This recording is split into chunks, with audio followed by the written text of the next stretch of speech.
Meus irmãos, daremos continuidade à exposição no livro de Neemias, capítulo 2. Eu farei a leitura do versículo 1 até o versículo 10. Na última exposição falamos um pouco sobre isso. A temática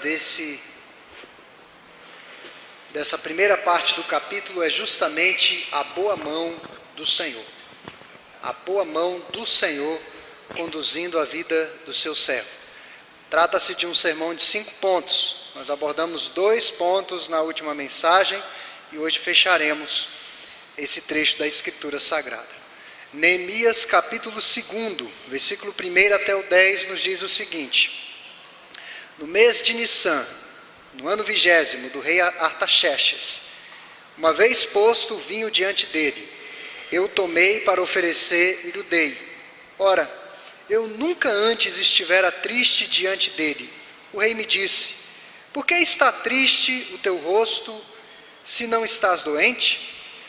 Tem de ser tristeza do coração. Então temi sobremaneira e lhe respondi: Viva o rei para sempre. Como não me estaria triste o rosto, se a cidade onde estão os sepulcros de meus pais está assolada e tem as portas consumidas pelo fogo? Disse-me o rei: Que me pedes agora?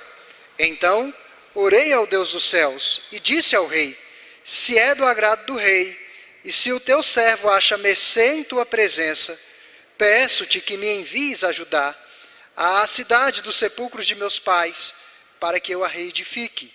Então o rei, estando a rainha assentada junto dele, me disse: Quanto durará a tua ausência? Quando voltarás? Aprouve ao rei enviar-me, e marquei certo prazo.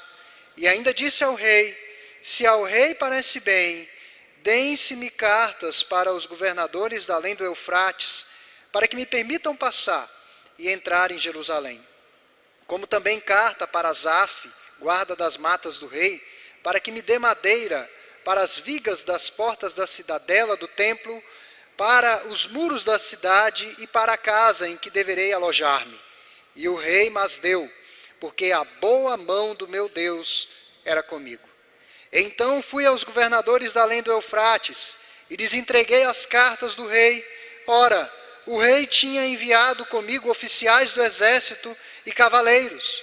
Disto ficaram sabendo Sambalate, o horonita, e Tobias, o servo amonita, e muito lhes desagradou por alguém viesse a procurar, ou que alguém viesse a procurar o bem dos filhos de Israel.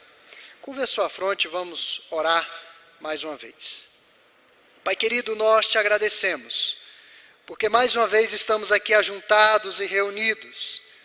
Sabemos, ó Deus, que hoje o nosso país atravessa por um momento histórico, e não sabemos o resultado ainda do parlamento do nosso país, mas colocamos diante do Senhor, como já oramos neste culto, que a vontade do Senhor, que é boa, agradável e perfeita, prevaleça na nossa nação e em nossas vidas.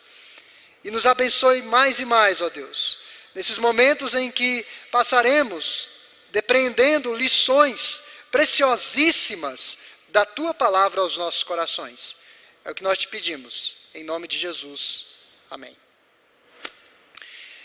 Meus irmãos, uma bola de vôlei em minha mão não tem nenhum valor, porque eu sou péssimo nesse esporte.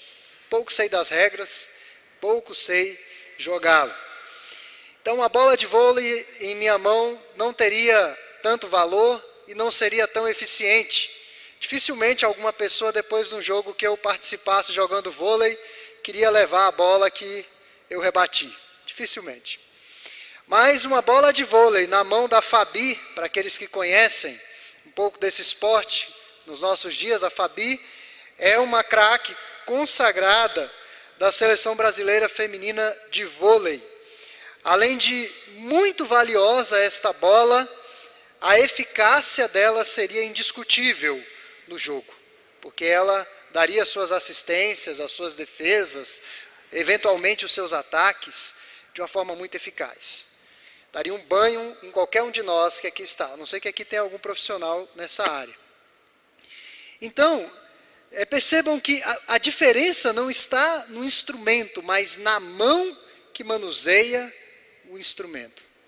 Um cajado em minhas mãos mal serviria para eu tocar ou espantar alguns animais conduzindo, mas um cajado nas mãos de Moisés, servo do Senhor, quando ele tocou com o cajado no mar, o mar vermelho se abriu. Um estilingue nas minhas mãos não passaria de um mero brinquedo. E para muitos um brinquedo de extremo mau gosto, porque é utilizado na maioria das vezes para caçar passarinhos. Aqueles defensores da natureza não gostariam nada disso. Mas um estilingue ou uma funda nas mãos de um jovem chamado Davi foi um instrumento poderosíssimo de guerra para destruir um gigante que estava afrontando o povo de Deus. E o que nos chama a atenção nessas personagens bíblicas não são as suas mãos meramente, ou os instrumentos que eles utilizaram, mas o Deus que estava conduzindo a vida deles. A poderosa mão de Deus conduzindo a vida desses homens. Isso fez toda a diferença. Eu digo aos irmãos, Moisés, quando estava encurralado ali no Mar Vermelho, ele não sabia o que ia acontecer. E Deus disse a Moisés, toca com a vara no mar. Ele não sabia. De repente o mar se abriu, o povo começou a passar. Então a grande diferença é o Senhor nas nossas vidas. E nas últimas mensagens, na última mensagem tratamos sobre essa temática. Quando a boa mão do Senhor é conosco, nós falamos que manifestaremos as atitudes necessárias, versículos 1 ao 3, foi a abordagem que fizemos. Sabedoria de Deus para as ações necessárias e eficazes em determinados momentos. O segundo reflexo da boa mão de Deus conduzindo as nossas vidas é manifestarmos uma coragem que é sobre-humana. Foi o que vimos na vida de Neemias, diante de um rei imprevisível e que ele conhecia muito bem. E que ele já presenciara muitos homens que entraram naquele saguão real e saíram dali para a forca ou para serem decapitados, de forma gentil. Então nós manifestaremos uma coragem sobre-humana. E hoje nós trataremos de mais 3 reflexos da boa mão de Deus conduzindo as nossas vidas. O terceiro, portanto, é desfrutar de uma disposição renovada para a obra de Deus. Uma disposição renovada para o trabalho do Senhor. Meus irmãos, sabemos aqui nesse contexto que a cidade de Jerusalém estava debaixo de condições desesperadoras, insegurança pública, injustiça social, pobreza, extrema miséria e vergonha, o opróbrio. O povo estava desanimado. Essa é a palavra que qualifica bem o sentimento nacional que existia naquela cidade em ruínas. Desânimo. Desânimo com absolutamente tudo. Eles precisavam de um líder que os motivasse e proporcionasse uma nova perspectiva para a restauração da cidade. Um líder faz toda a diferença. Notem, nos capítulos seguintes nós iremos ver isso. Com Neemias na cidade, eles precisaram de 52 dias para reconstruir os muros da cidade. Aqueles muros ficaram destruídos por 120 anos. 120 anos e 70 anos, aproximadamente 70 anos antes de Neemias chegar, houve uma tentativa frustrada de reconstrução dos muros. E com aquele líder motivado pelo Senhor, eles precisaram de apenas 52 dias. Realmente eu gostaria de um empreiteiro como Neemias em qualquer obra, que agisse com muita celeridade para que a obra fosse realizada. Neemias teve coragem de fazer perguntas comprometedoras. No capítulo 1, ele se percebeu em meio a muitos desafios. E em sua conversa com o rei, algo nos chama a atenção aí no versículo 5.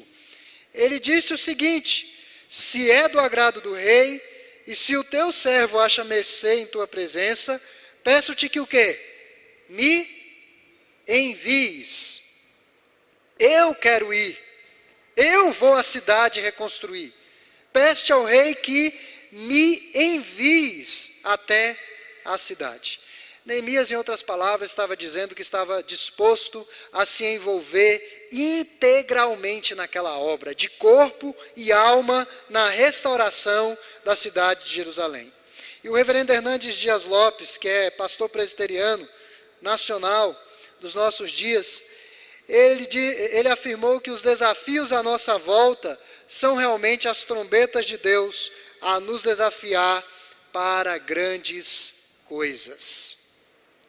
Então os desafios estão colocados, as dificuldades, isso daí é Deus que está nos chamando para realizar essa maravilhosa obra. Muitos servos de Deus foram chamados não por uma força meramente mística, uma voz do Cid Moreira de madrugada em algum lugar isolado.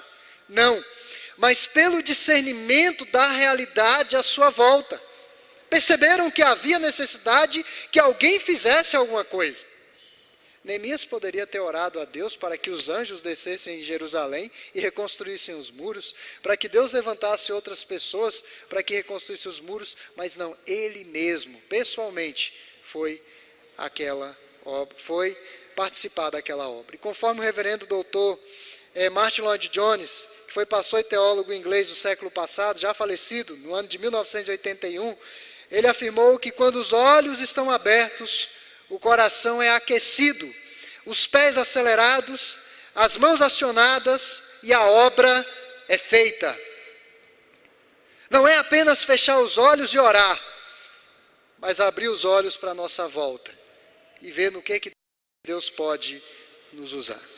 Ele estava pronto a sacrificar a sua estabilidade financeira, seu status, seu conforto, suas conquistas para reconstruir a cidade dos seus pais. É importante ressaltar que ele nem conhecia essa cidade, nem nos seus tempos de glória e muito menos nos seus tempos de ruína. Aprendemos que podemos fazer a diferença para a glória de Deus. Neemias se tornou um dos heróis da fé, ao lado de homens como Abraão, como José, Moisés, Esté, Débora, Davi. Ele estava lá elencado, ou ele está lá elencado. Deus sempre, nas situações mais inesperadas e improváveis, está suscitando heróis da fé. Homens e mulheres dispostos a sacrificar em prol da glória do seu nome e edificação da igreja do Senhor. E creio que Deus vai levantar muitos servos dele nesses dias, para falar e viver a verdade com autoridade, com poder e com graça. Meus irmãos, um contexto em que a igreja encontra-se extremamente desacreditada, mas Deus pode sim usar homens e mulheres para fazerem toda a diferença. E quando falamos de ser usados para a glória de Deus, o leque de possibilidades é extenso. O cristão não pode se dar ao luxo de terceirizar aquilo que Deus confiou a Ele mesmo, ou ao seu servo para fazer. Eu já compartilhei com os irmãos aqui na igreja algo que me deixou chocado há poucos dias atrás. Eu parei num sinaleiro, tinha um pessoal distribuindo folhetos. Eu perguntei, que igreja é essa? O panfleteiro falou, não, eu não sou de lá não, isso aqui me contrataram para distribuir aqui esses folhetos.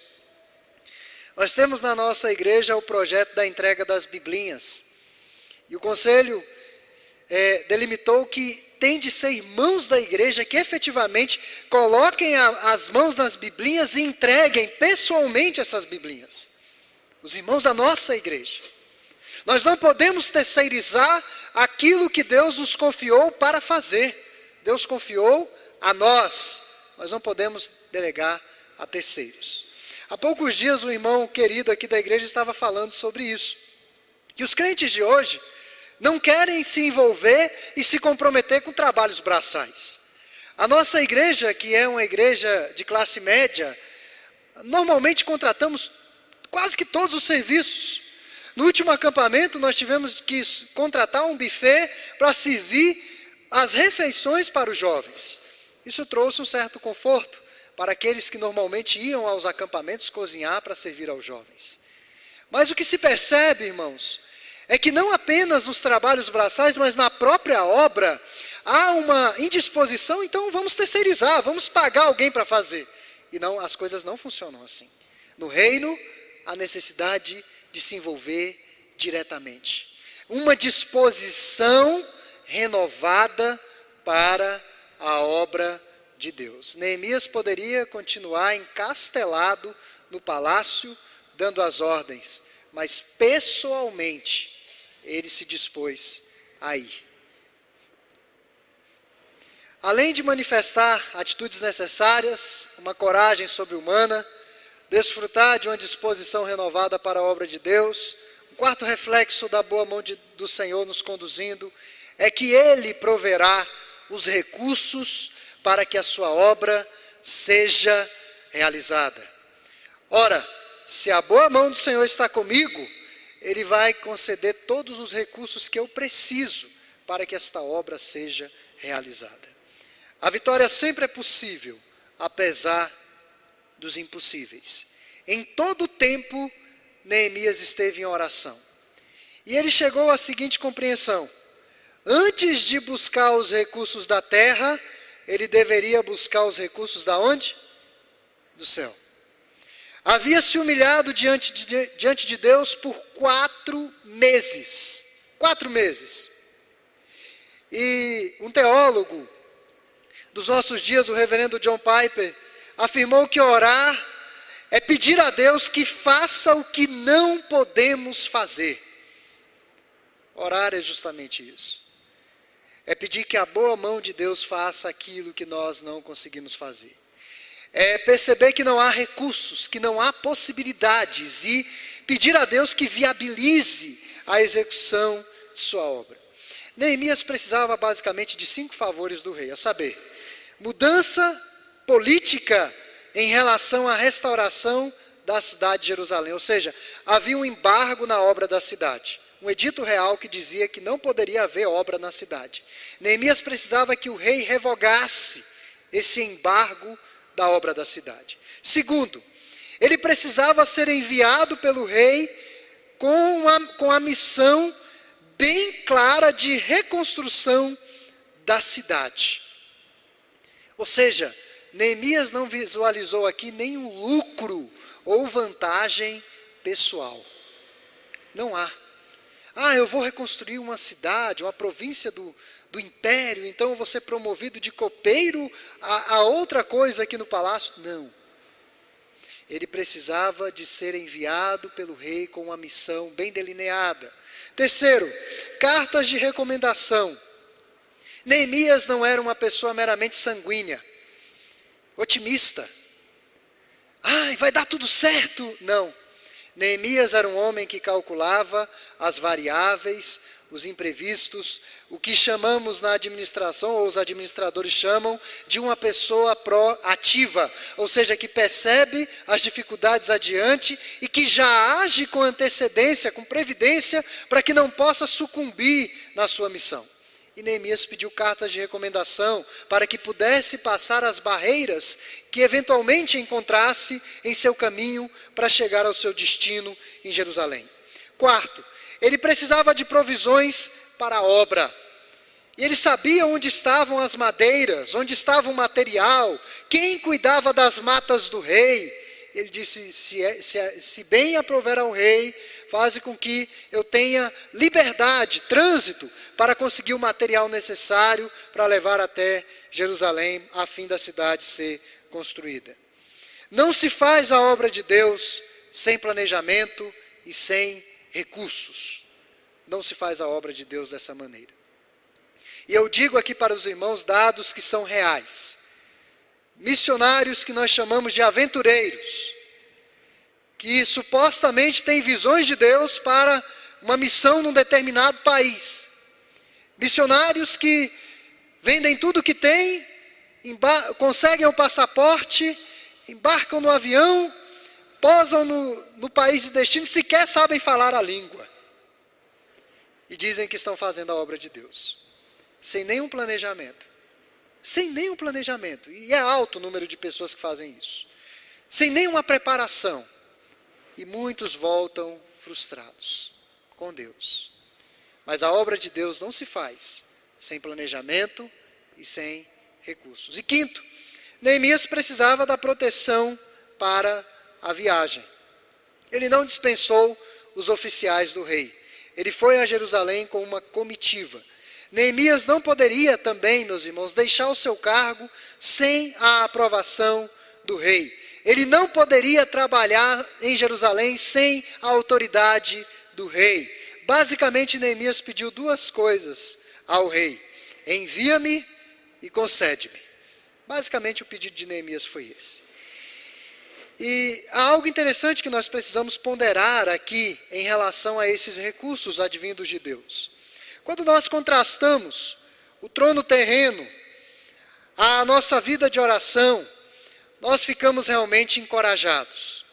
Neemias teve de esperar um convite, uma indagação do rei para dividir a sua carga, a sua tristeza.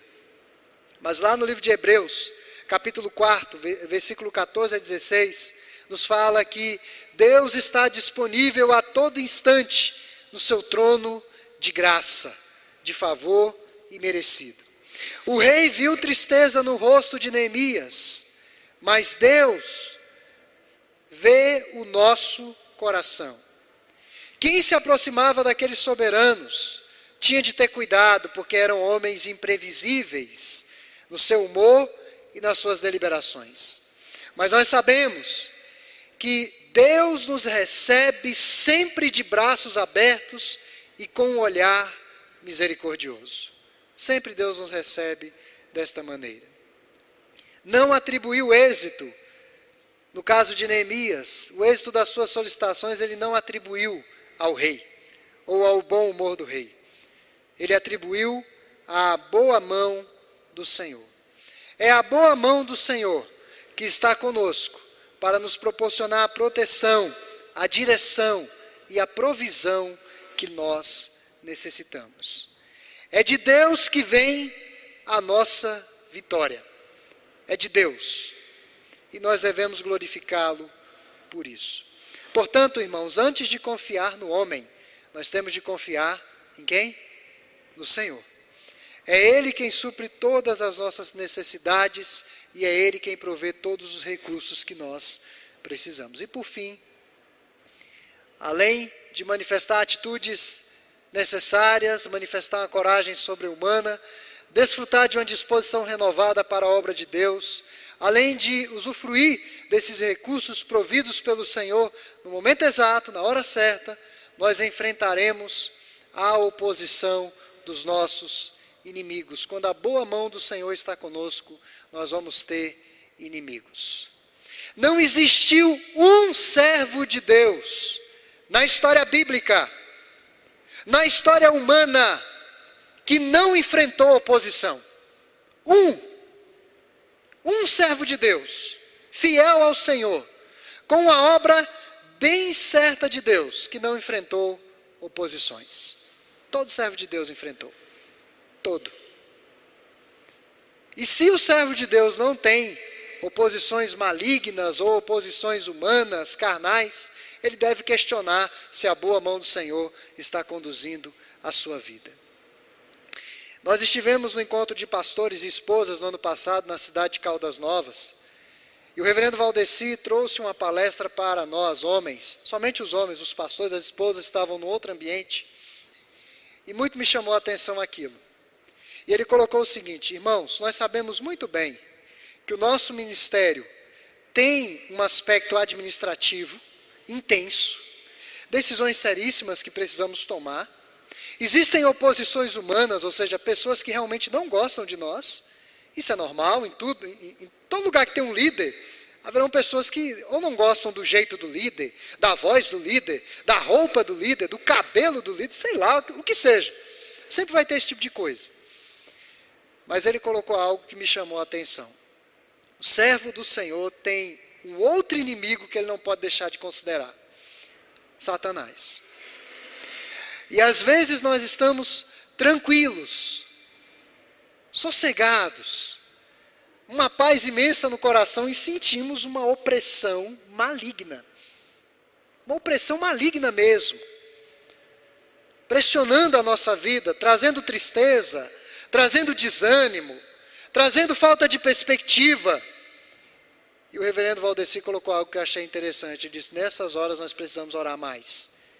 Precisamos buscar a Deus, para que Deus tenha misericórdia de nós, para que nós não venhamos a sucumbir às ingerências malignas contra as nossas vidas. E nós, cristãos, estamos na mira do inferno. Todos os cristãos. Independente de ser pastor, presbíteros, todos nós, ou líderes, diáconos, estamos na mira do inferno. Deus promete vitórias, não há ausência de lutas ou oposições. A oposição dos inimigos seria contínua e aguda na reconstrução da cidade. No primeiro momento, os inimigos haviam tentado se unir ao povo para a reconstrução dos muros. É o que eu já falei desse púlpito. Em Esdras, capítulo 4, versículo 1 ao 3, está registrado isso. No segundo momento, tentaram desanimar os construtores. É uma das estratégias do maligno, desanimar aqueles que estão na obra de Deus. Esdras 4, versículo 4 ao 5. E sua terceira atitude foi formalizar uma carta de acusação contra o povo ao rei Medo-Persa para paralisar a obra. Está lá em Esdras, capítulo 4, 6 a 7. Sambalá, que aparece aí no último versículo, o nome que aparece no último versículo, o 10, Sambalate, que é o que consta aí, era governador de Samaria, ou seja, parentes mistos dos judeus. E já no Novo Testamento, no Evangelho de João, capítulo 4, nós temos ali a ocorrência que os judeus não se davam com os samaritanos, ou seja, essa briga, essa rixa era antiga, desde a época da reconstrução da cidade. E esse Sambalate era governador de Samaria. Tobias era um nobre de pesada ingerência entre os amonitas. Esses amonitas eram inimigos do povo de Deus há muito tempo. Os inimigos podem, muitas vezes, nos intimidar pela posição que eles ocupam. Vejam, irmãos, que Neemias teve a preocupação de ser comissionado pelo rei. Ele foi ali com todo o aparato real para a reconstrução da cidade. Mas quando ele chega na cidade, ele se depara com homens importantes. O governador de uma cidade e um homem de forte influência que não olharam com bons olhos a chegada daquela comitiva. A ação de Neemias, no sentido de restaurar a cidade, suscitou a fúria dos inimigos. E a pergunta que eu faço, ou a indagação retórica que eu faço: quer manter o inimigo calmo? Fique quieto, não faça nada, fique inerte, não se envolva com a obra de Deus, não se disponha a fazer nada. Aí o inimigo vai ficar quieto. Mas a partir do momento que o povo de Deus se desperta para fazer a obra dele, com coragem, com ânimo, com amor, com dedicação, irá despertar a fúria dos inimigos. Isso é certo. Os inimigos ficaram irados, simplesmente porque alguém se importou com aquela gente que estava numa condição de miséria. Nossos inimigos não sossegarão se souberem que alguém quer o bem da igreja. No dia que eles souberem que alguém está visualizando o bem da igreja, o bem da comunidade, lutando pela igreja, eles vão se levantar contra essa pessoa. Isso é certo. E no dia que eles souberem que a igreja conta com a simpatia do povo, aí é que as investidas serão maiores. Quando nós olhamos para a igreja primitiva, aqueles irmãos pregavam o evangelho, aqueles irmãos se desprendiam de tudo por causa do evangelho. A fúria dos inimigos foi muito grande. Houve uma perseguição muito intensa contra a igreja. Mas o que me chama a atenção é que quanto mais os inimigos perseguiam, mais a igreja crescia e mais a igreja contava com a simpatia de todo o povo. Então, é nessa luta, que muitas vezes é uma batalha realmente cósmica, e nós não podemos ignorar isso. Esse inimigo trabalha 24 horas por dia, mas nós temos um Deus que é infinitamente poderoso, muito mais poderoso que os nossos inimigos. Seja o inimigo o braço de carne, sejam os inimigos espirituais. Nosso Deus é muito maior.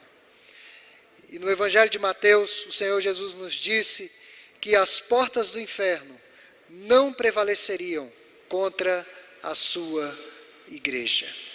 E é isso que tem acontecido ao longo dos séculos.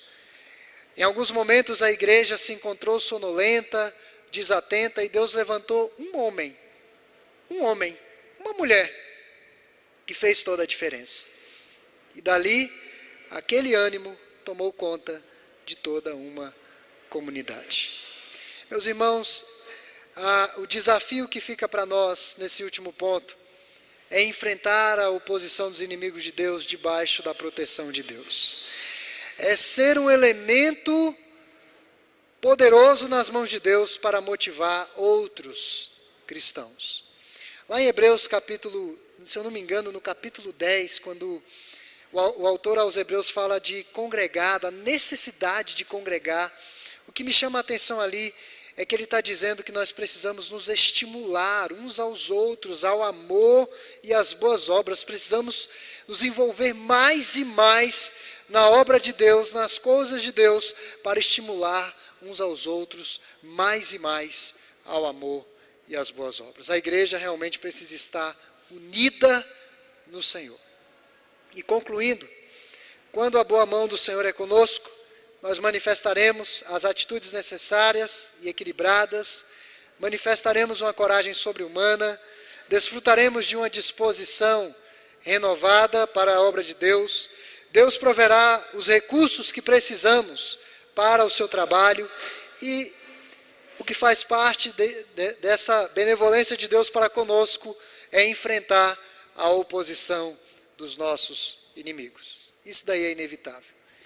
E quando a boa mão do Senhor conduz as nossas vidas, no momento de maior tumulto, confusão, indecisão, a sabedoria do alto está conosco, para a tomada de decisões e ações realmente biblicamente orientadas.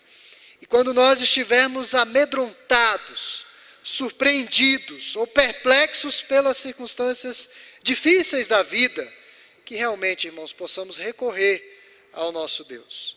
Que realmente possamos nos sujeitar a essa boa mão de Deus. E que realmente Deus nos socorra em momento oportuno. Então que Deus nos abençoe essa noite com a sua palavra.